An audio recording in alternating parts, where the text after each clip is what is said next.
ढोलकपुर राज्य में रामू नाम का एक व्यक्ति अपनी 2 बीघा जमीन पर ही खेती किसानी करके अपनी जीविका चला रहा था। उसके परिवार में उसका बेटा गोपाल और बेटी सुलेखा थी और रामू की पत्नी का बीमारी के चलते देहांत हो चुका था।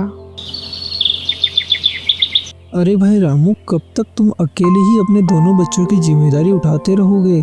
इससे अच्छा तुम दूसरी शादी कर लो, तो वो तुम्हारे बच्चों को संभाल लेगी और तुम भी अपना काम अच्छे से कर पाओगे। नहीं नहीं, मैं ऐसा नहीं कर सकता, क्योंकि उनकी सौतेली माँ आकर उन्हें जरा भी प्यार नहीं करेगी। इसलिए मैं खुद ही अपने बच्चों को संभाल लूंगा। रामू की आर्थिक स्थिति बहुत ही खराब थी, लेकिन फिर भी उसके मन में परोपकार की भावना भरी रहती थी। इसी कारण से उसका एक रोज का नियम था। वो अपने घर से थोड़े से गेहूं एक पोटली में डालकर अपने बेटे के साथ गांव के बाहर बहने वाली नदी के किनारे पर जाता और रोज चिड़िया को दाना डालता था। बेटा, कल को मैं रहूं या ना रहूं, परंतु मेरे जाने के बाद एक काम अवश्य करना, चाहे कैसी भी हालत हो। चिड़िया को दाना डालना बंद मत करना। हाँ पिताजी, आप इस बात की बिल्कुल भी चिंता मत कीजिए। मैं आपकी इस बात को हमेशा याद रखूंगा और सारा जीवन चिड़िया को दाना जरूर डालूंगा। ऐसे ही कुछ साल बीत गए और रामू के दोनों बच्चे अब बड़े हो चुके थे और रामू बीमारी के चलते खाट पर आ गया था। बेटा गोपाल, तुम मेरी उस बात को हमेशा याद रखना। कैसी भी स्थिति आने पर चिड़िया को दाना डालना बंद मत करना। बस मुझे एक ही बात का दुख है कि मैं तुम दोनों का विवाह नहीं कर सका। इसके लिए बेटा गोपाल, तुम मुझे माफ करना और अपनी छोटी बहन का ख्याल रखना। ऐसा कहकर गोपाल के पिताजी परलोक सिधार गए। पिताजी के जाने के बाद गोपाल को ये बात महसूस हुई कि अब पूरे घर की जिम्मेदारी उसी पर है। यहाँ तक कि बहन की शादी भी अब उसी को करवानी होगी। अब गोपाल अपने 2 बीघा खेतों पर और भी ज्यादा मेहनत से काम करने लगा। साथ ही साथ अपने पड़ोसी हरिया चाचा की सहायता से अपनी बहन के लिए रिश्ता भी ढूंढ रहा था। मगर समस्या ये थी कि उनके परिवार की गरीबी के कारण बहन की शादी में अड़चन आ रही थी।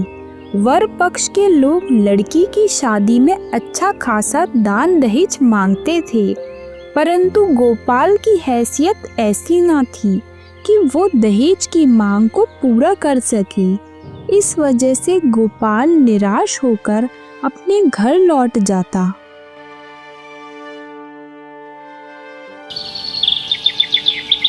ऐसे तो मैं मेरी बहन का विवाह कभी नहीं कर पाऊंगा।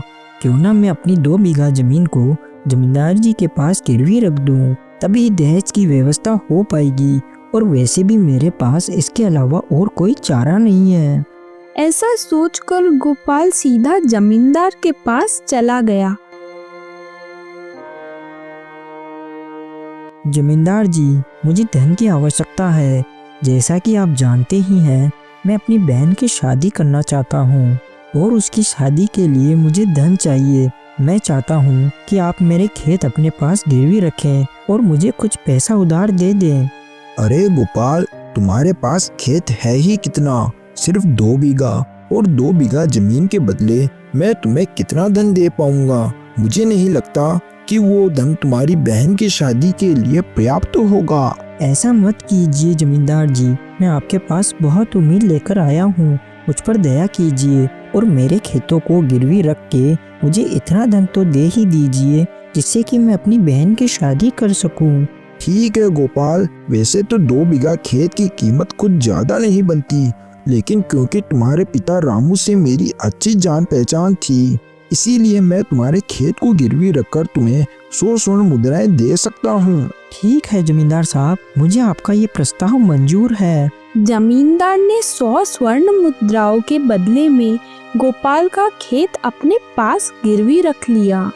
गोपाल स्वर्ण मुद्रा की पोटली लेकर अपने घर चला गया।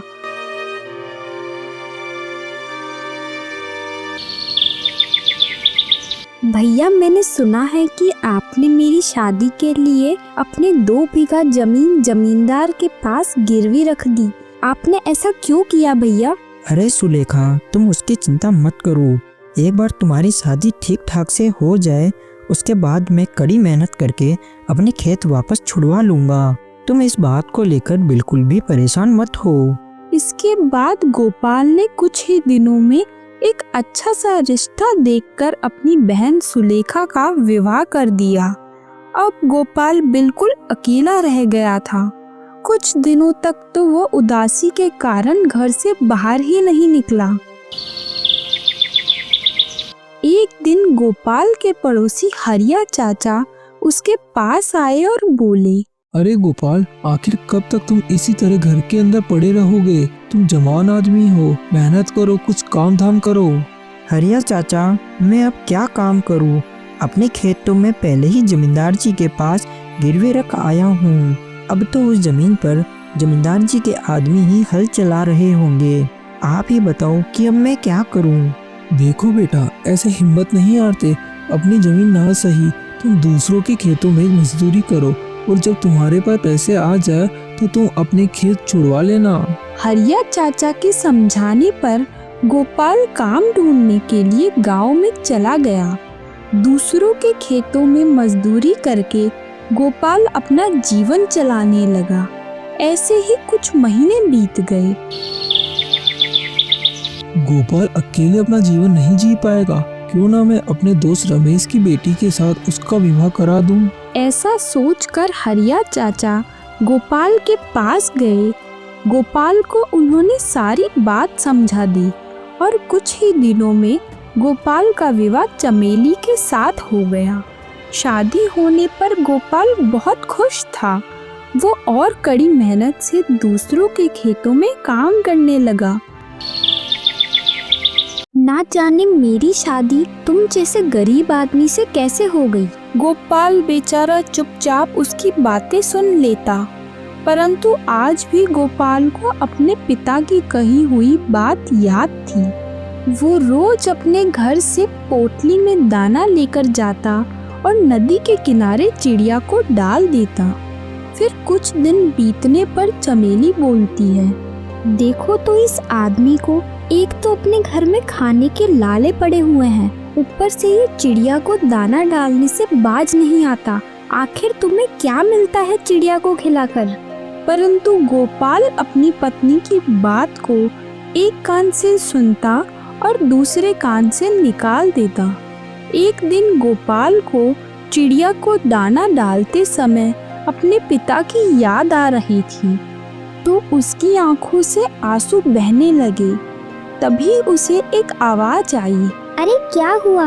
तुम आज इस तरह से क्यों रो रहे हो? ये आवाज सुनकर गोपाल अपने इधर उधर देखने लगा, लेकिन उसे कोई भी नहीं दिखा। फिर से उसे वही आवाज आई, अरे क्या हुआ? क्यों रो रहे हो? बताओ तो सही। कौन हो? जरा मेरे सामने आओ। अरे नीचे देखो, मैं चिड़िया रानी। बताओ क्या हुआ? क्यों रो रहे हो? चिड़िया को इस तरह मनुष्य की बोली बोलते देख गोपाल हैरान रह गया। अरे भाई, रोज तो तुम हमें खुशी खुशी दाना डालते हो, लेकिन आज क्यों रो रहे हो? बात यह है कि मेरे खेत जमींदार जी के पास गिरवी रखे हुए हैं और उनको छुड़वाने के लिए मेरे पास धन नहीं है।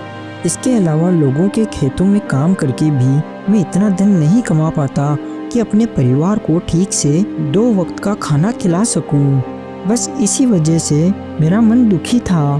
तुम हमें इतने समय से खाना खिला रहे हो, इसलिए मैं तुम्हारी कुछ सहायता करना चाहती हूँ। तुम यहीं रहना, मैं अभी आती हूँ। ये कहकर चिड़िया वहाँ से उड़ गई।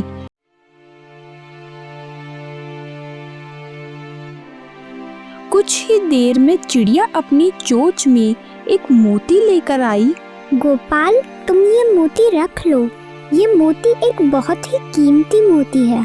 अगर तुम बाजार में इसे बेचोगे तो इतना धन अवश्य ही मिल जाएगा कि तुम्हारी सारी गरीबी दूर हो जाएगी। गोपाल उस मोती को उठा लेता है और उसे लेकर बाजार की ओर निकल जाता है। अरे भाई, ये तो बहुत ही कीमती मोती है। मैं तुम्हें इसके बदले में 1000 स्वर्ण मुद्राएं दे सकता हूँ। सुनार की यह बात सुनकर गोपाल बहुत ही खुश हुआ और 1000 स्वर्ण मुद्राएं लेकर वहां से चला गया। स्वर्ण मुद्रा की थैली लेकर गोपाल जब अपने घर पहुंचा तो उसने सारी बात अपनी पत्नी चमेली को बताई। चलो अच्छा हुआ, आखिर चिड़ियों को खिलाने का कुछ तो फायदा हुआ। अब हमारे दिन भी बदल जाएंगे। फिर ऐसे ही कुछ दिन बीत गए, लेकिन चमेली ने वो सारा धन फालतू के खर्चों में उड़ा दिया। चमेली, ये तुमने ठीक नहीं किया। तुमने सारा धन फालतू के खर्च में उड़ा दिया। अब फिर से अपन गरीब हो गए। देखो जी, मैंने कोई फालतू के खर्चे नहीं करे हैं और अब अपने सारे पैसे खर्च हो चुके हैं। लेकिन मेरे पास इसका भी एक उपाय है, जिससे हमें थैली भर के स्वर्ण मुद्राएं नहीं बल्कि बोरी भर के स्वर्ण मुद्राएं मिलेगी। और फिर हमें सारा जीवन कोई काम नहीं करना पड़ेगा, ना ही धन की कोई कमी रहेगी। तुम्हें बस वही करना होगा जैसा मैं तुम्हें कहूँगी। गोपाल अपनी पत्नी की बातों को सुनकर हैरान था। आखिर ऐसा कौन सा उपाय है जिससे हमें इतना सारा धन मिलेगा? देखो, हमें उस बोलने वाली चिड़िया को पकड़कर अपने नगर के राजा को बेचना होगा। मुझे पक्का विश्वास है कि ऐसी अद्भुत चिड़िया के लिए वो हमें मुंह मांगी कीमत दे देंगे। अपनी पत्नी की यह बात सुनकर गोपाल को बहुत ही हैरानी हुई। नहीं, हम ऐसा कुछ नहीं करेंगे। उस चिड़िया ने तो हमें धनवान बनाया था। तुम्हारी मूर्खता के कारण ही हम फिर से गरीबी की हालत में आ गए। और अब तुम चाहती हो कि मैं उस चिड़िया को जाल में फंसा लूं, उसे मुसीबत में डाल दूं। नहीं नहीं, मैं ऐसा कभी नहीं करूँगा। देखो, अगर तुमने मेरी बात नहीं मानी तो मैं उसी नदी में कूदकर आत्महत्या कर लूंगी। ऐसी गरीबी भरा जीवन अब मुझसे नहीं सहा जाता।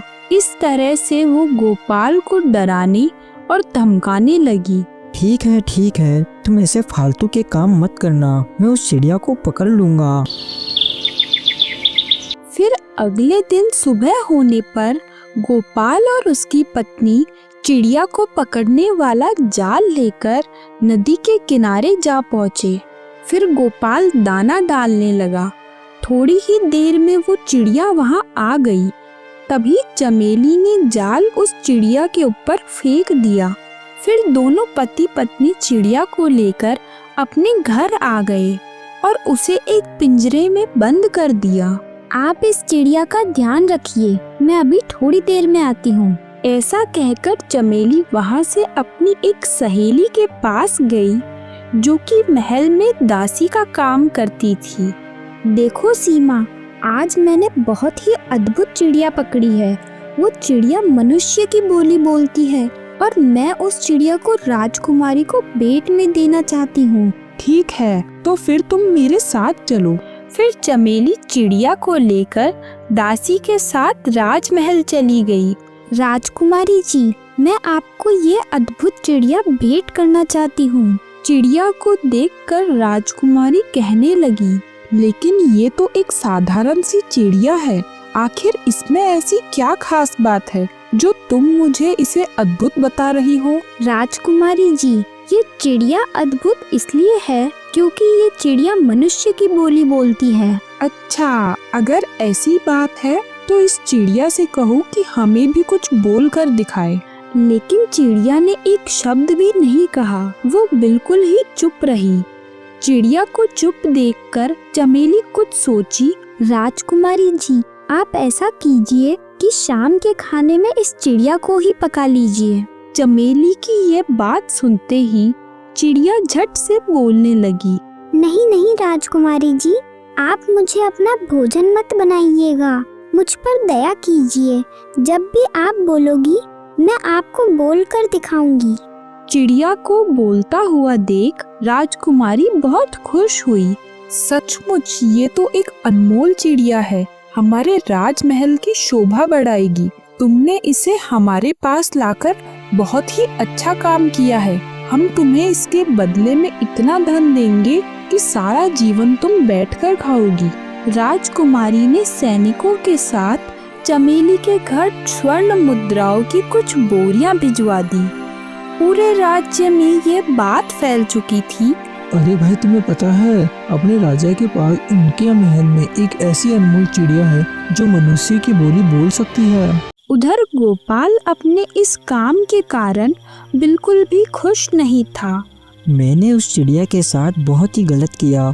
वो तो मेरे विश्वास के ऊपर वहाँ दाना खाने आई थी और मैंने उसे धोखा दिया। उसे कैद करके मैंने बिल्कुल भी अच्छा नहीं किया। गोपाल को ये सोच सोचकर बिल्कुल भी नींद नहीं आ रही थी। लेकिन कुछ देर बाद जब उसकी आंख लगी तो उसे सपना आया और उसके पिता की आत्मा उससे कह रही थी, बेटा गोपाल, तूने ये क्या किया? मैंने तुझे चिड़िया की सेवा करने के लिए कहा था और तूने एक ऐसी चिड़िया जिसने तेरी सहायता की हो उसे पकड़कर राजा को बेच दिया। ये तूने अच्छा नहीं किया। इसके बाद गोपाल की नींद टूटी और वो जाग गया। चाहे अब जो कुछ भी हो जाए, मैं उस चिड़िया को राजा के महल से निकाल कर ही रहूंगा और उसे वापस उसके खुले आसमान में छोड़ दूंगा। गोपाल ने निश्चय कर लिया था कि वो अपने इस पाप का प्रायश्चित करेगा। फिर उसने एक योजना सोची। अगले दिन सुबह होने पर गोपाल एक साधु का वेश बनाकर राजमहल में चला गया।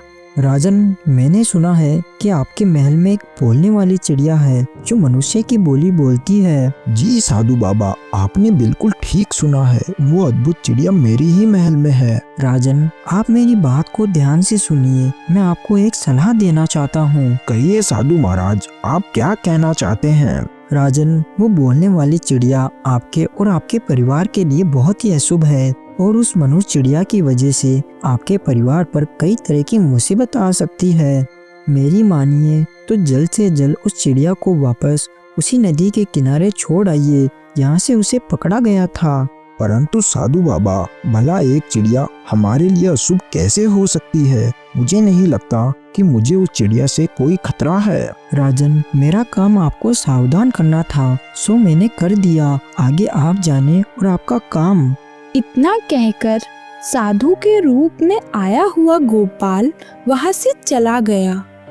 गोपाल की बातों ने महाराज के मन में उस चिड़िया के प्रति संदेह तो पैदा कर दिया था, परंतु महाराज ऐसी अनमोल चिड़िया को खोना नहीं चाहते थे।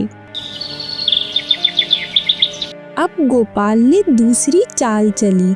उसने राजा के महल में एक नौकर के रूप में नौकरी कर ली ताकि राजमहल में होने वाली सभी घटनाओं पर वो नजर रख सके। एक दिन उसने महल में काम करते हुए राजा को अपने एक सैनिक से कहते हुए सुना, कल मैं वन में शिकार खेलने के लिए जाना चाहता हूँ, तो इसके लिए पूरी व्यवस्था कर दी जाए। नौकर के रूप में काम कर रहा गोपाल ये सारी बात जान गया। उसी रात गोपाल उस रास्ते पर जा पहुंचा जो वन की तरफ जाता था। गोपाल ने वहां रातों रात एक खड्डा बना दिया और उसे पत्तियों और टहनियों से ढक दिया।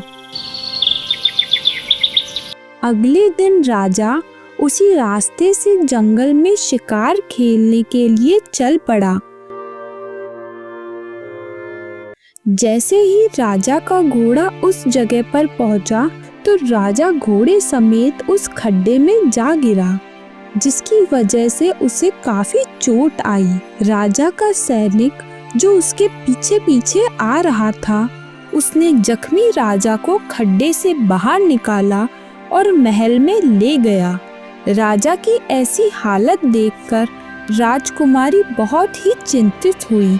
तुरंत राजवैद्य को बुलाकर राजा का उपचार शुरू किया गया। एक हफ्ते के इलाज के बाद राजा अब स्वस्थ हो गया था, परंतु अब उसे साधु की बात याद आ रही थी।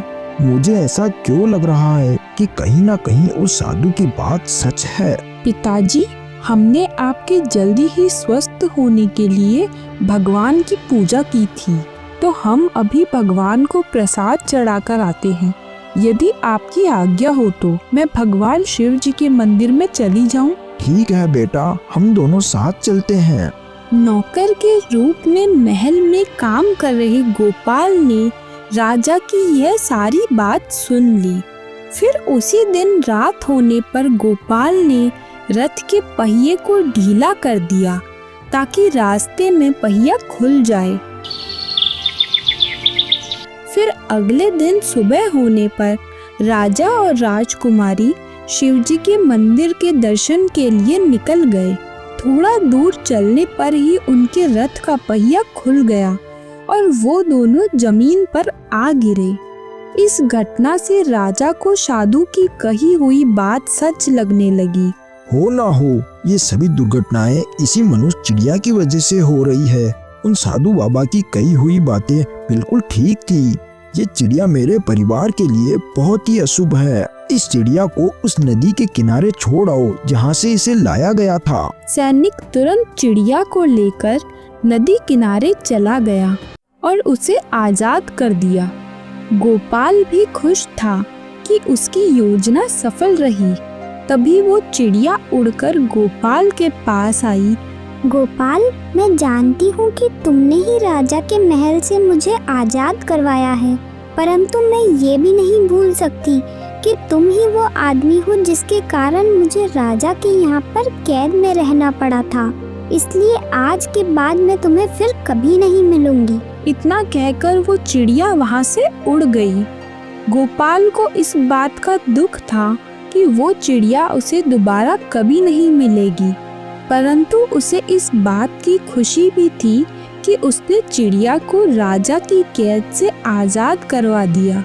मुझे माफ करना चिड़िया रानी, मेरी वजह से तुम्हें इतना दुख झेलना पड़ा, लेकिन आज के बाद कभी भी मैं ऐसा घृणित कार्य नहीं करूँगा।